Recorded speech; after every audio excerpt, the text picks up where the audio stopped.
সহিংসতা ঠেকাতে মণিপুরে কারফিউ ও ইন্টারনেট সেবা বন্ধ করেছে রাজ্য সরকার।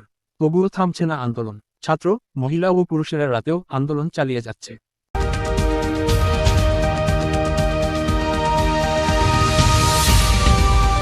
সামাজিক যোগাযোগ মাধ্যম ব্যবহার করে সহিংসতা উস্কে দিতে পারে এমন আশঙ্কায় ভারতের মণিপুরে 5 দিনের ইন্টারনেট সেবা বন্ধ করে দিয়েছে রাজ্য সরকার।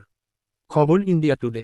সেপ্টেম্বর মণিপুর রাজ্য সরকারের পক্ষ থেকে এক বিবৃতিতে বলা হয়েছে, মণিপুর রাজ্যের আঞ্চলিক অধিক্ষেত্রে 10 সেপ্টেম্বর বিকাল থেকে 15 সেপ্টেম্বর বিকাল 3টা পর্যন্ত 5 দিনের জন্য ইন্টারনেট এবং মোবাইল ডেটা পরিষেবাগুলোর ওপর সাময়িক স্থগিতাদেশ দেওয়া হয়েছে। বিগত কয়েক মাস মণিপুরে কিছুটা শান্ত পরিস্থিতি বিরাজ করলেও গত সপ্তাহে সংখ্যাগরিষ্ঠ হিন্দু মেইতি সম্প্রদায় এবং খ্রিস্টান কুকি সম্প্রদায়ের মধ্যে নতুন করে সংঘাত শুরু হয়েছে। নতুন সংঘাতে অন্তত 11 জন নিহত হওয়ার খবর পাওয়া গেছে। এদিকে ইন্টারনেট বন্ধ করার সিদ্ধান্তের আগেই মণিপুর রাজ্যের রাজধানী ইম্ফল এবং আশপাশের অঞ্চলগুলোতে কারফিউ জারি করা হয়েছে। সোমবার ছাত্রদের নেতৃত্বে আন্দোলনকারীদের সঙ্গে পুলিশের সংঘর্ষের জের ধরে এমন সিদ্ধান্ত নেওয়া হয়।